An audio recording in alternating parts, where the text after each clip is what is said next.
how much is this season bothering Jerry Reinsdorf in your view, Bob? Do you think that they are going to be tweaking the roster and selling, obviously, because as you point out, you think both Chicago teams will be selling? Or is this veering toward some type of organizational overhaul in the offseason? I think we could see an overhaul. I think it bothers him a lot. I mean, all spring we're saying, well, look at what the new manager is doing, Pedro Grifol. Well, it's done nothing. I mean, it's the same thing. I mean, I was joking that they should give Tony La Russa another plaque in Cooperstown for actually winning with this team. Nobody else has been able to do it. I think they got no choice but to break that thing up. I mean, obviously it's not working. You can, here's the third manager's unable to, do much with it. And so I think it's very frustrating, particularly all spring kept saying, well, this is a year. Look what all the new energy and stuff's happening. It's the same old story. I mean, nothing's changed since a year ago. Bruce Bochy was interested in the White Sox. They were not interested in him, and I don't know if that had anything to do with having gone the veteran manager route with Tony. Whatever, they might have wanted a guy like Grifol who would listen to them more. But Bob, you wrote about that idea. I'm just curious. You wrote that if the season ended today, Bochy is the AL Manager of the Year.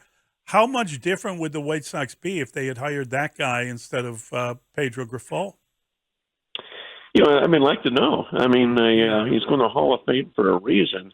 I mean, here's the Texas Rangers. I mean, who thought that, they pretty much had the same guys as a year ago. They don't even have Jacob deGrom, who they signed.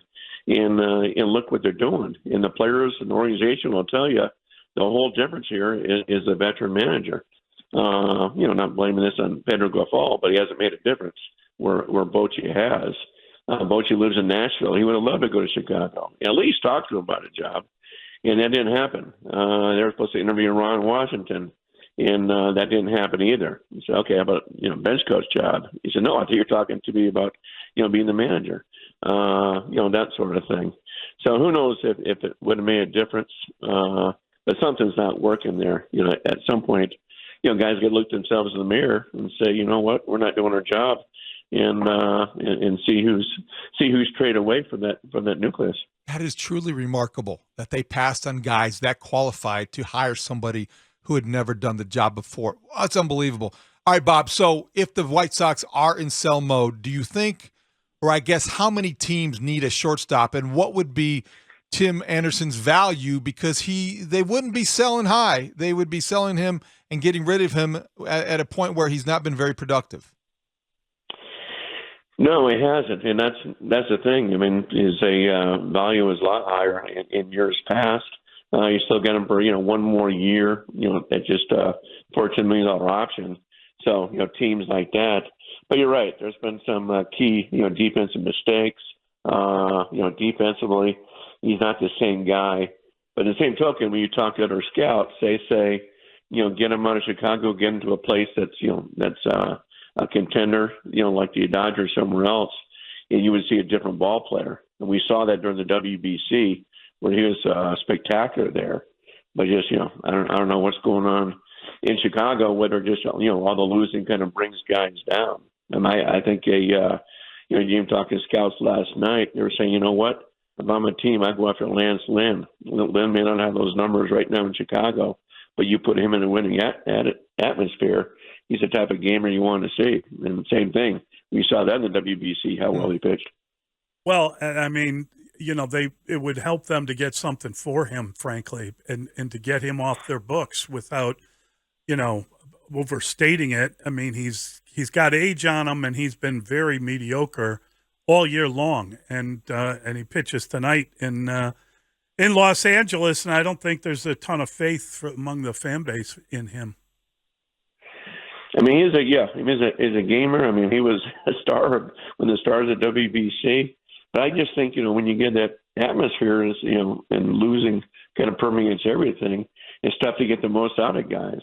That's why I think you got to, start shaking some stuff up and trade some of those key guys and just have a different clubhouse mix in there. Quickly, Bob, before we let you go, Cody Bellinger has been on the injured list. The Cubs have missed him. But if he comes back and looks like the player he was before the injury, will he be a guy that will have a lot of interest from teams looking for a center fielder? I think some interest. Obviously, people love his defense. Anybody could have had this guy, and I think the only other team that's really interested there was the Rockies for a little bit. So I think he would get something for him, but nothing great. I think people are so skeptical. Like, okay, can Cody Bellinger, be the same guy as a few years ago? He showed flashes of it, obviously, in April and early May, but you don't know what you're going to get offensively. But defensively, he's still very, very good. Gold Glove caliber defense.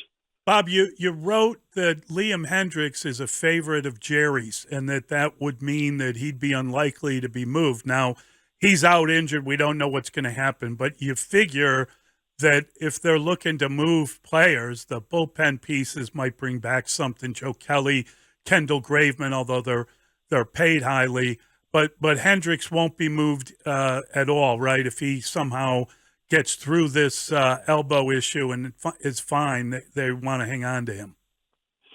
Yeah, they love him. I mean, just with inspiration and everything else. I mean, no one's blaming all this mess on Liam Hendricks, that's for sure. His contract is fine. I mean, it's either $15 million or $15 million or a buyout, so you might as well keep him. I think they really like him so much as a person. And hey, with the state of pitching as it is, Joe Kelly's pitched a World Series before. Grayman certainly has the stuff. I think you could get a decent amount for both those guys. Even though they are making some good money, at least you can keep them for next season as well.